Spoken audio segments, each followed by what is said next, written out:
improve international relations and secure agreements that cover wide issues that advance both South Africa's national interests and are susceptible to the national interests of other nations. Private and public enterprises and non-state actors, ladies and gentlemen, more than often employ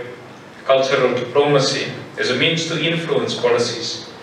for their benefit or the benefit of a particular given cause. It values and it deepens friendship amongst nation states. It therefore holds, ladies and gentlemen, that it is a great privilege and our honor of the South African government to recognize the invaluable contributions offered by the works of Al-Farabi, which in a very important book entitled Excellent State, speak about the value proposition of the state as an interlocutor to the people's grievance and to advance the people's interests. It highlights and characterizes what is an excellent state, and it actually negates, ladies and gentlemen, from what we have come to experience about the patrimonial state. The patrimonial state is the complete opposite to an excellent state as characterized by Al-Farabi. That is people-centered, people-driven, that is people-orientated, that have the necessary capability in the state to continue to service its people. And so, on behalf of the South African government, we commend the Ambassador of Kazakhstan this important initiative that as we are celebrating the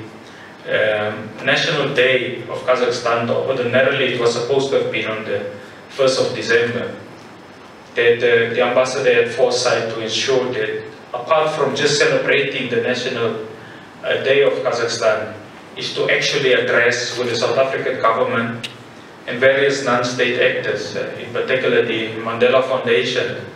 the role of the future generation of South African young people, which, ladies and gentlemen, has been characterized by a number of academia and literature is profound, that the democratic dividend of South Africa and the democratic dividend in Africa, it poses the most invaluable resource at our disposal to ensure that the Africa that we want to build in 2063, Africa that is speak about inclusive prosperity, and the South Africa that we want to build in 2030, that is defined in the National Development Plan as Africa that we want, where poverty is poorer, we have more jobs for our people, and we have less inequality. We regard that our partnership, of course, with the Kazakhstan, the embassy, will continue to grow and to expand.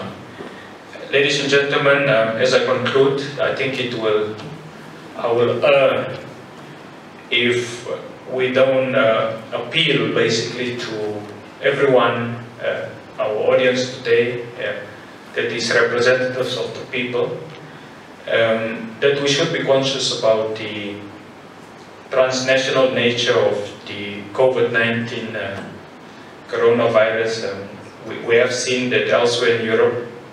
in the more industrialized North countries, that they have been faced for the past month with the increasing of the second wave, that unfortunately have also come home to South Africa. And I think, ladies and gentlemen, you have heard the concerns of the Minister of Health,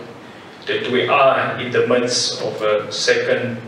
wave of the COVID-19 with unacceptable and high levels of deaths that has been recorded, particularly yesterday. So we ask that as we go into the season of goodwill, that we will cement our cautiousness as it relates to taking care of yourselves, of your loved ones, and of course of your diplomatic staff, ladies and gentlemen. We therefore, on behalf of the South African government, on behalf of the President, of South Africa. Wish Kazakhstan and the people goodwill and prosperity for the future, and we are doing a commitment today